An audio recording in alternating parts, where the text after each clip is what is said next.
welcome to Plaid Stallion's Toy Ventures. This week we have a very special guest because it's something of a major grail for me, and it is one of the characters that has been seen in every single episode of Plaid Stallion's Toy Ventures. I'm, of course, talking about Kenner's Stretch Monster, a toy that, honestly, over the years I felt I was cursed to never own, and when I finally tracked this one down, it's not perfect either, but I'll reveal that later. But first, a little history. Stretch Monster was the follow-up to Kenner's very successful 1976 toy Stretch Armstrong, and many would argue the cooler figure.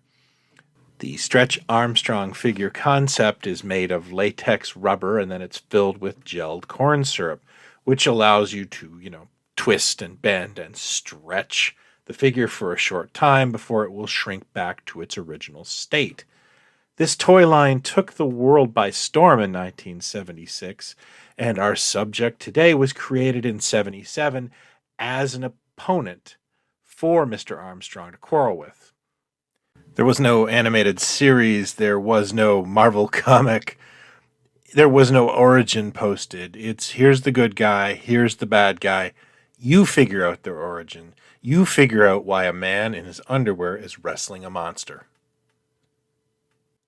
Design-wise, Kenner wisely chose the opponent as a reptilian creature, sort of like if the creature from the Black Lagoon had a baby with a Sleestak. It really hit a pop culture nerve there.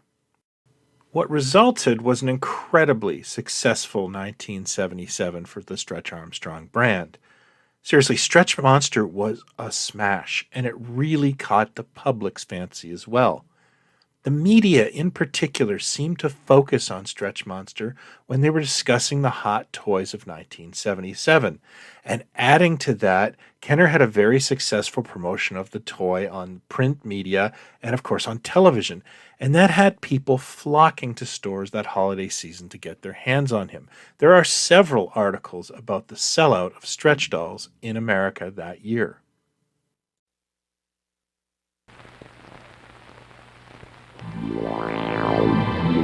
It's Kenner's new Stretch Monster. Look out, Stretch Armstrong! Stretch Monster, stop! Break loose! This will stop Stretch Monster! No, it won't! He's freeing himself! We'll meet again, Shorty! Stretch Monster, new from Kenner. Stretch Armstrong, sold separately. He was sold in Canada by Irwin Toys, Denny Fisher in the United Kingdom, Lily Letty in Mexico.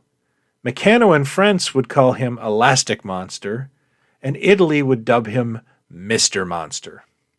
Tsuda of Japan would make the most changes to the line, dubbing Stretch into Mr. X, a wrestler, and the monster would become an alien called Stretch Andro, in a look that largely resembled a character from the Outer Limits TV series Keeper of the Purple Twilight. I can't help but think there was some influence there.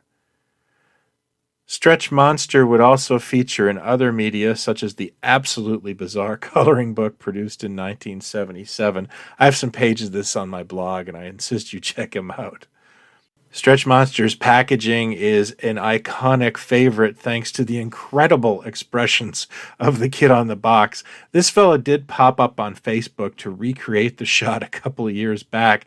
He even still owns the shirt, and he was a really nice guy and a good sport. Kenner would continue to sell Stretch Monster until 1979 when he was discontinued. The Stretch Armstrong line itself would see its last year in 1980 as the novelty of the toy line combined with the law of diminishing returns, i.e. kids biting into then pricey $10 toys and ruining them. And that's where my story begins. I can honestly remember the day when my neighbor Donnie showed me his newly acquired Stretch Monster toy. I was both in love with it and, of course, deep envy. However, having already conned my parents into buying me a Stretch Armstrong the year before and promptly letting that temptation to see what's inside get the better of me in that One terrible decision had them saying, "No way to a repeat of that situation." I was denied. Over the past 30 years, I've had many chances to reunite with the toy. During the dial-up days, I had a friend call me during the final seconds of bidding and kicked me offline. I've been ripped off. I've had 3 occasions of people returning my money after we did the deal. And perhaps the biggest cherry on top was discovering the one I was eyeing in an antique mall was stolen from a collector I knew, and I basically helped the police investigation. I just kind of gave up. I haven't thought of or tried to pursue a stretch monster at least in the last 10 years. And until I saw this auction in September and pushed by it now without thinking. It was supposed to be my big Halloween finish that year, but it took a long time to get here from Greece. In fact, its tracking number still says it's on its way. However, there is one caveat in this purchase. The toy has leaked out.